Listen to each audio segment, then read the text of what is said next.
Yaurana, bienvenue dans votre journal sur TNTV. Tout de suite, les titres que nous développerons ce soir. À la une ce soir, un premier 29 juin sans jour férié légal. Sur le terrain, entre conventions collectives non révisées et habitudes tenaces, difficile de s'y retrouver dans les commerces. Une date qui reste aussi hautement politique. Nous retrouverons Veitiare Nauta en direct de la stèle de Tavararo à Faa'a pour la commémoration indépendantiste de l'annexion où Oscar Temaru est attendu.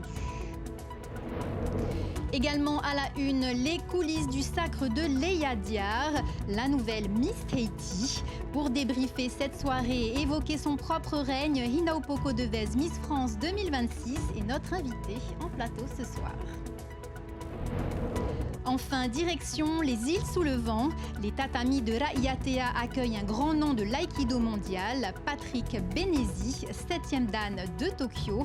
Un stage exceptionnel de perfectionnement et de transmission pour les passionnés de la discipline.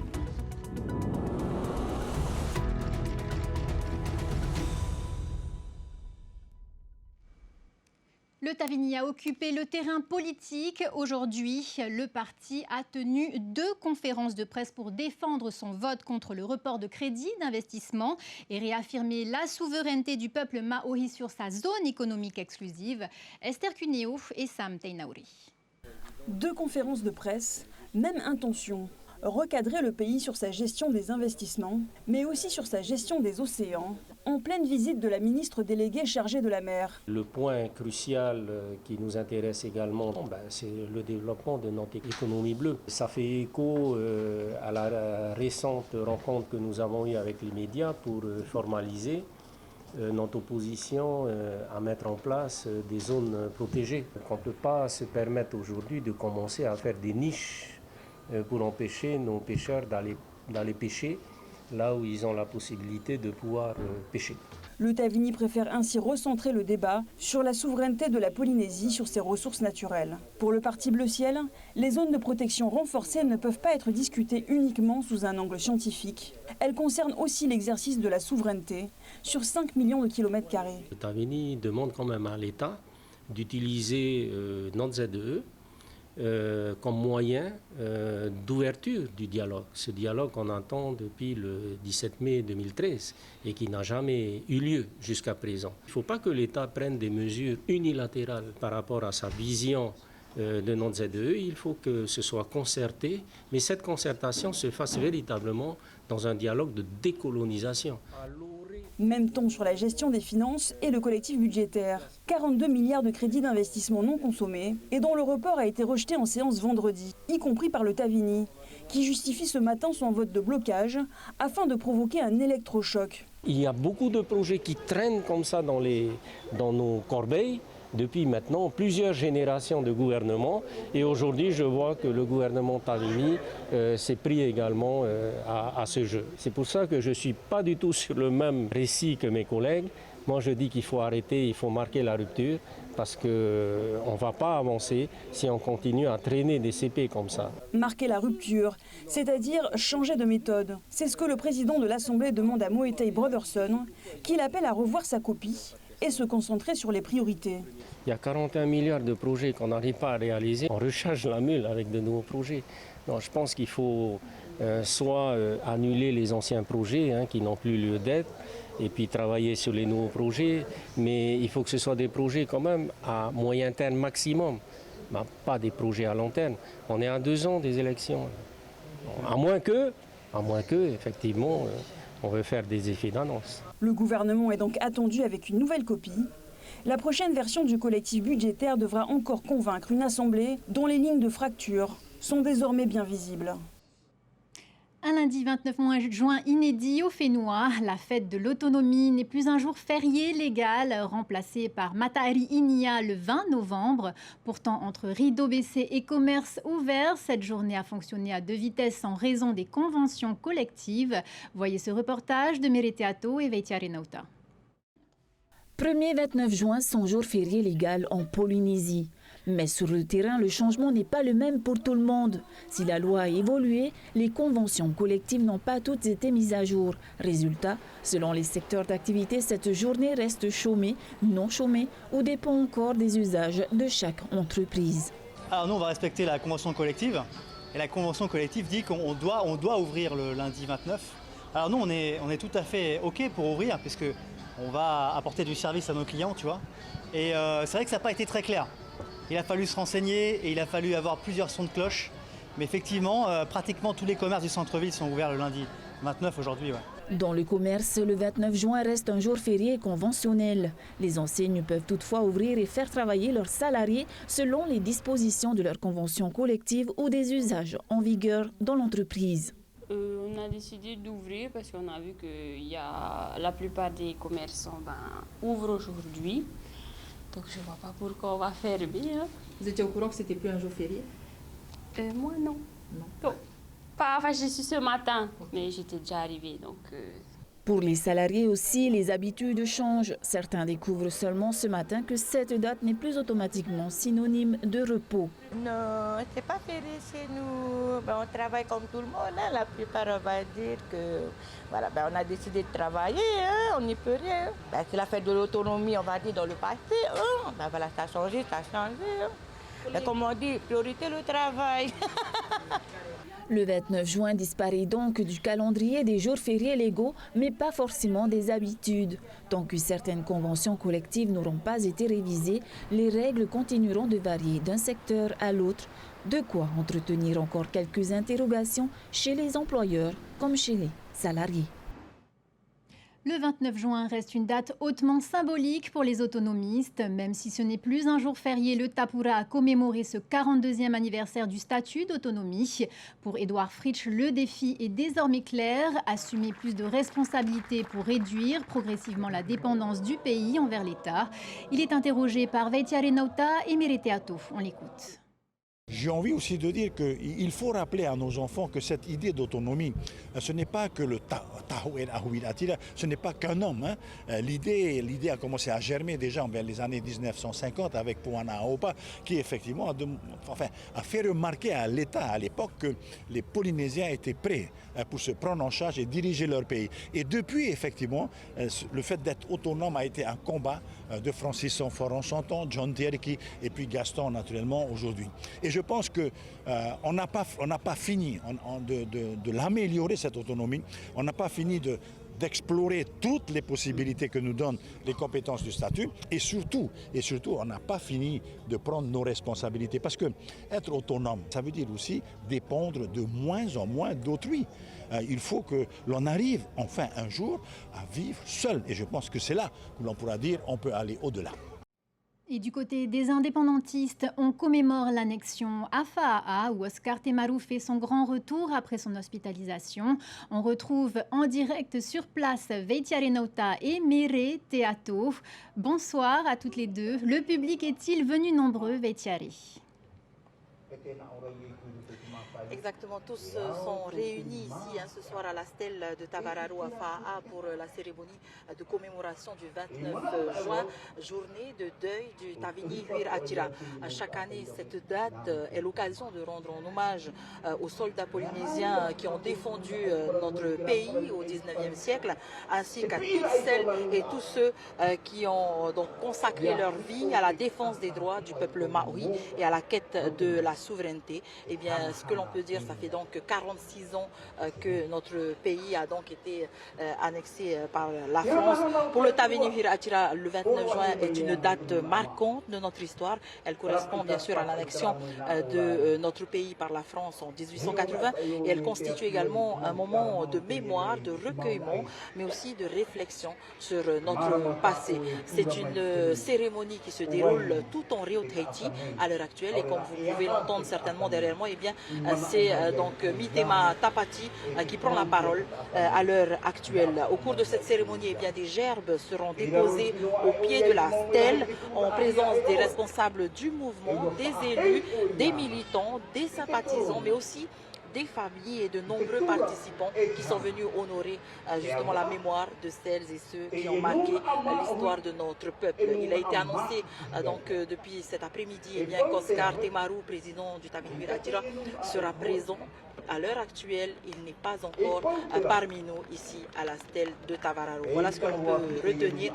La soirée va continuer avec des chants entonnés par la section du Tavini de Paea et la soirée va certainement se terminer aux alentours de 22h ce soir. Voilà ce que l'on peut dire, ce que l'on peut retenir en direct de la stèle de Tavararo. Veitiare Nauta pour TNTV. Merci Veitiare Emere pour ces précisions en direct depuis FAA. Autre mobilisation juridique, cette fois. Une poignée d'avocats s'est mobilisée ce matin sur les marches du palais de justice de Papeete. Solidaire d'un mouvement national, le barreau conteste la réforme du garde des Sceaux.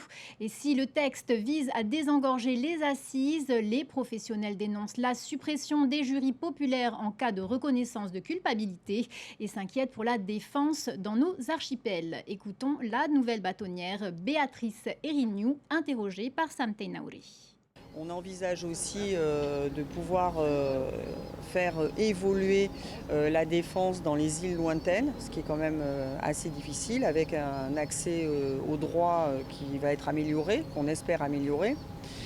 Et après, je veux dire, ce que tout barreau espère, c'est qu'on soit unis, solidaires et surtout paisibles, comme la Polynésie.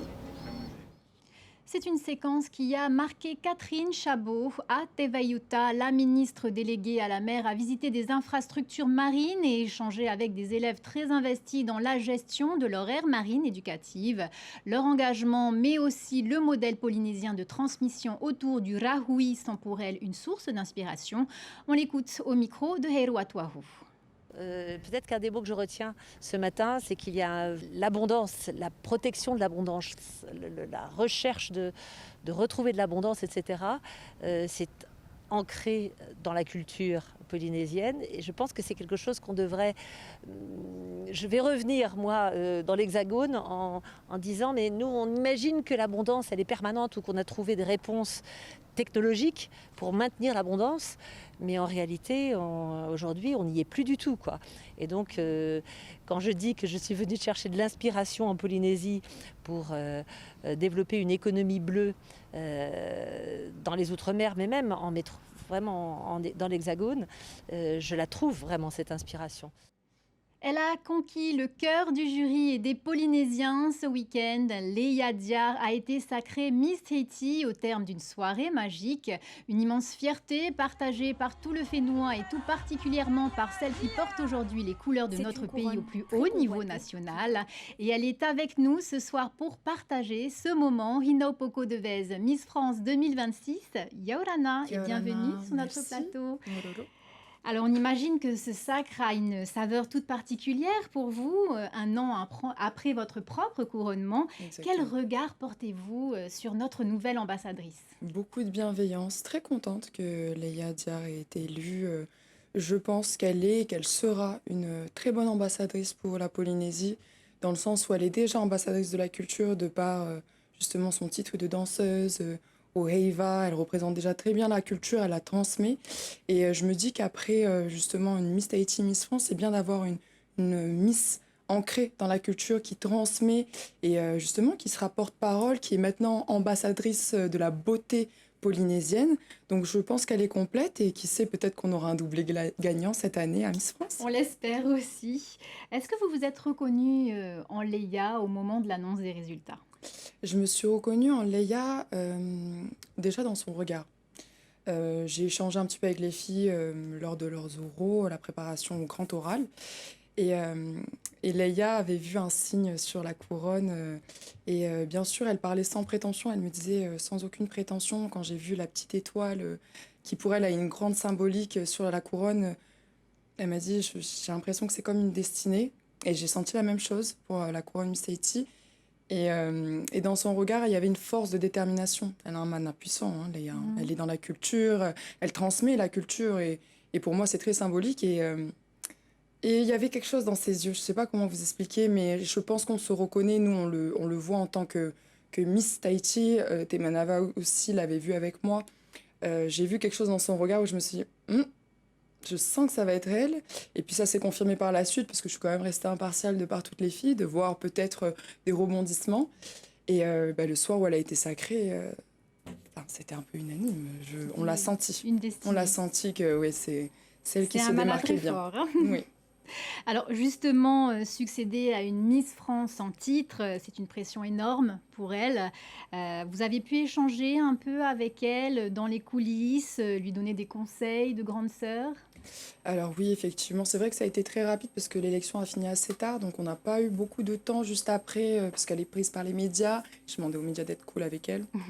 mais non, bien sûr, je la prends vraiment comme ma petite sœur. On est dans cette transmission. De toute façon, si aujourd'hui j'ai été élue, c'est pas une fin, c'est une page qui se tourne. Maintenant, à mon tour, on passe à une autre étape de mon règne, celui de transmettre. Maintenant, tout ce que j'ai reçu à la prochaine Miss Tahiti. Et c'est vrai que Leia, elle a une aisance, je pense. Elle a une aisance orale que j'ai remarqué, une détermination, une force de détermination. Donc, je lui ai tout simplement dit de rester elle-même, de rester alignée avec ses valeurs, parce que c'est pas la perfection qui fait ta route ou ton chemin, ou le fait que tu deviennes un jour Miss, c'est celle qui est le plus alignée avec son histoire, ses valeurs, ce qu'elle veut transmettre. Et je vois en plus sa cause qui est sur l'endométriose, qui est aussi une cause très, très importante à apporter pour les femmes. Je vois une force de détermination, elle est habituée au concours. Je pense que ça va être une candidate redoutable à Miss France 2027. Alors pour vous, l'aventure Miss France continue intensément. Quel est votre programme pour les semaines à venir? Alors par la suite, je vais partir dans les Outre-mer pour aller lire aussi les autres petites sœurs régionales. Donc là, ce qui s'enchaîne, c'est les élections, quelques événements. Je crois qu'il y a une Fashion Week aussi. Et puis voilà, là, c'est surtout les élections régionales où je vais lire du coup toute la promo Miss France 2027. Alors du coup, pour vous, est-ce que ça sera le concours Miss Monde qui vous attend? Ah, très bonne question. Je sais que beaucoup de personnes attendent cette réponse. Oui. Pour le moment, je préfère pas me prononcer parce que vous savez, on dit souvent que lorsqu'on a un projet, il faut le garder bien secret. Sinon, il y a peut-être du sabotage. Moi, je pars du principe où bien sûr, s'il y a une suite où je peux porter des projets encore plus haut, encore plus loin, et on continue à faire rayonner la Polynésie au-delà de ses frontières, maintenant combinée à la France et toutes les régions, je le ferai avec grand plaisir. Après, je préfère pour l'instant garder mes projets secrètement pour moi, puis vous verrez bien par la suite. Il faut bien que je vous surprenne encore, tout de même. Alors un dernier mot, un dernier message pour les Polynésiens avant de prendre l'avion? À toute la Polynésie, Maururu, pour tout votre soutien, pour tout l'amour que vous m'avez transmis. J'ai été honorée de porter les couleurs et les valeurs de la Polynésie au-delà de ses frontières et de continuer de les porter au travers de mon titre Miss France. Et je vous demanderai de réserver un accueil chaleureux à notre nouvelle Miss Tahiti et de la soutenir comme vous l'avez fait avec moi pour Miss France 2027. En tout cas, vous avez gravé mon cœur à jamais et vous avez été présent dans un moment marquant de ma vie. Donc, je vous serai à jamais reconnaissante pour ça et vous resterez à jamais gravé dans mon cœur. Merci Hinaupoko pour ces beaux mots, pour ces belles phrases et surtout d'avoir été avec nous en plateau sur TNTV. Et pour finir ce journal, direction l'Irarumatei, le club d'aïkido de Reiatea a reçu un invité de marque, Patrick Benesi, 7e dan de l'Aikikai de Tokyo et sur l'île pour une série d'entraînements. Une opportunité rare pour les pratiquants locaux de bénéficier du savoir-faire de cet expert international. Ronnie Moufat l'a rencontré. Sur les tatamis du Rarumatei Aikido Club, l'événement fait figure de référence. Patrick Benesi, Shihan et 7e dan de l'Aikikai de Tokyo comptent parmi les plus grands experts mondiaux de l'Aikido. Sa venue aux îles sous le vent constitue un rendez-vous rare pour les pratiquants de la discipline. C'est un travail de longue haleine parce qu'on se trouve très éloigné de beaucoup de structures et on a trouvé un environnement qui correspond tout à fait à nos attentes. Et à force de recherche, derrière la bienveillance des très grands maîtres. Il y en a un qui a accepté de venir nous apporter ses compétences de façon à ce qu'on s'épanouisse. Et puis surtout corriger tout ce qui est à corriger et remettre en place les bases. Durant toute la semaine, le maître français transmettra sa vision de l'aïkido à travers un travail approfondi des fondamentaux. Une approche exigeante centrée sur la précision du geste, le placement et la compréhension du mouvement. C'est contraignant les bases, parce que ça oblige à prendre des positions, ça oblige à travailler, à faire attention, à ne pas être violent, à être bien stable. C'est-à-dire tout ce qui va nous permettre de construire notre aïkido. Je dis toujours aux gens qu'ils sont les architectes de leur aïkido. Donc pour apprendre, par exemple en musique, avant de faire de la musique, il faut apprendre le solfège. Sur le tatami, les pratiquants affinent leur technique, corrigent leurs automatismes et redécouvrent l'importance des bases, souvent au cœur de la progression. Il y a encore des positions imparfaites, des saisies imparfaites, même si c'est des petits trucs, mais c'est des petits trucs qui apportent beaucoup à la pratique de l'art martial. À regarder, ça paraît facile, mais pourtant à le faire, c'est pas évident. C'est pour ça que j'adore regarder. Non, c'est pas évident de synchroniser tous les mouvements, d'avoir la bonne posture. Et c'est là que le découpage de chaque exercice, de le réexpliquer, est passionnant parce qu'on a le temps de le dérouler tranquillement. Entre transmission, perfectionnement et passage de grade, ce stage marque une étape importante pour le Raromatei Aikido Club. Un rendez-vous qui contribue également au développement et au rayonnement de l'aïkido dans les îles Soulevant. C'est la fin de cette édition. Sachez qu'à partir d'aujourd'hui, vos magazines 100% fénois de 17h et de 19h font une pause pour les vacances. Ils reviendront début septembre. Ce soir, retrouvez votre magazine de solidarité Fatura Solidarité Le Mag avec l'association Rimahere, suivi de votre série NCIS Los Angeles. Enfin, enquête exclusive se penche sur les trafics de minerais en Afrique. Demain, vous retrouverez Sam Teinaouré pour votre édition d'information. Passez une excellente soirée sur TNTV. Prenez soin de vous et à bientôt. Retrouvez ce journal en replay sur notre site internet et notre application mobile TNTV.